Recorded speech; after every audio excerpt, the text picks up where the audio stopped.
Maka disitulah kemudian beliau bermohon, lihat kalimatnya, Ilahi, duhai Allah, jika diperkenankan, kalau ada kalimat jika diperkenankan, artinya tidak mudah bagi Allah mengabulkan, belum tentu dikabulkan. Ya Allah, jika engkau perkenankan, mohon timpakan seluruh rasa sakit yang akan dialami umatku saat sakaratul maut nanti. Tolong timpakan kepadaku sekarang saat ini, supaya mereka tidak merasakannya lagi saat sakaratul maut. Ilahi, ya Allah, mohon ya Allah, kalau engkau perkenankan, timpakan seluruh rasa sakit yang akan dialami umatku saat sakaratul maut nanti. Timpakan kepadaku saat ini, supaya mereka tidak mengalami sakaratul maut lagi. Hanya Muhammad sallallahu alaihi wasallam. Sallu ala Nabi. Makanya wajar kata malaikat Jibril, mu'jan raghiba an furajin, keterlaluan, hina orang ini, jauh dia, gak kenal dia dengan Nabi, gak sayang dia dengan Nabi. Nabi mikirkan dia harisun alaikum, azizun alaihi ma'anittum, bil mu'minin raufur rahim. Antum gak bisa korban dipikirkan, antum dirindukan, berat antum ditanggung, sakaratul maut ingin dirasakan. Disebutkan nama Nabi, belum mampu bersalawat kepada Nabi, dan antum masih merasa belum mencintai Nabi. Kurang apa lagi Nabi pengorbanan terhadap antum? Kurang apa lagi? Maka kalau antum bertanya kenapa kita mesti mencintai Nabi, itulah semua jawabannya. Jika antum bertanya kenapa sahabat mencintai Nabi, itu jawabannya. Jika antum bertanya kenapa mereka mengorbankan jiwanya, itu jawabannya. Hingga takut semua sahabat berpisah dengan Nabi sallallahu alaihi wasallam. Takut mereka semua. Seorang Abu Hurairah datang belakangan, masuk Islam 3 tahun sebelum Nabi wafat, sampai menyimpulkan saya terlambat. Yang lain sudah masuk Islam, saya terlambat. Anda bisa bayangkan, melihat sementara waktu cuma masa sebentar, sudah merasakan kerinduan. Saya takut tidak berjumpa dengan Nabi di akhirat. Akhirnya beliau menyusul sahabat yang lain untuk belajar. Abu Bakar sudah duluan masuk Islam, Umar sudah duluan masuk Islam, Utsman sudah duluan masuk Islam. Ini terlambat. Kata beliau, saya harus nyusul mereka. Kalau sahabat yang lain menunggu di majlis ta'lim, beliau langsung menunggu di tempat Nabi keluar dari rumahnya. Dilihat bagaimana jalannya, bagaimana melangkahnya, bagaimana nengoknya, bagaimana dipanggilnya, bagaimana senyumnya. Beliau ingin meneladani semua dari Nabi agar bisa berjumpa dengan Nabi SAW. Itu yang dijadikan bekal oleh beliau bertemu dengan Nabi. Sahabat yang lain selalu datang pada salat subuh, sisi sayap kanan. Pasti ketika semua orang ada di masjid, orang ini pasti duluan, sebelah kanan. Sampai satu kali, tiba-tiba ketika Nabi melihat orang ini tidak ada. Bahkan sebelum tidak adanya, Nabi melihat fisiknya sudah mulai kurus. Ditanya orang ini, kenapa kamu demikian? Apa tidak makan? Ya Rasulullah, saya bukan berarti tidak kuat. Kalau Anda panggil saya berjihad, saya berangkat sekarang.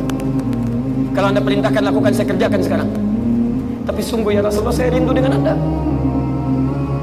Kalau siang sudah selesai, saya menanti malam untuk bertemu. Kalau malam sudah selesai, saya menanti esok untuk bertemu dengan Anda.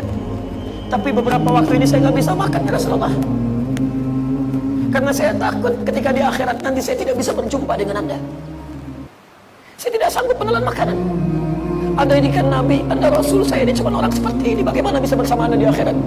Saya tidak mau dipisahkan ya Rasulullah. Karena keluarnya kalimat itu langsung turun firman Allah Subhanahu wa Ta'ala.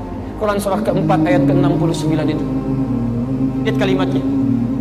Ketika kalimat itu keluar, Allah yang menjawabnya, menjamin ia bahwa ia akan bersama Rasulullah sallallahu alaihi wasallam. "Wa may yuti'illaha war rasul fa ulaika ma'al ladzina an'amta 'alaihim minan nabiyyin was-siddiqin wasyuhada was-salihin wa hasuna ulaika rafiqa." Ma'al ladzina an'ama Allahu 'alaihim, bukan an'amta 'alaihim, ma'al ladzina an'ama Allahu 'alaihim. Dan siapapun yang mau menaati Allah dan Rasulnya, cukup kamu taati Allah, taati Rasulnya, maka kamu akan diberikan nikmat oleh Allah seperti Allah memberikan nikmat pada orang-orang sebelumnya yang akan bersama orang-orang hebat di akhirat. Bersama siapa mereka? Minan nabiyyin, semua para nabi. Ada anbiya, ada nabiyyin, itu beda. Kalau anbiya jamak dari kata nabi, tapi jamaknya terbatas, jam'ul qillah. Makanya di surah Al-Anbiya tidak disebutkan semua kisah nabi, sebagian nabi. Tapi kalau disebutkan nabiyyin, nabiyun, semua nabi.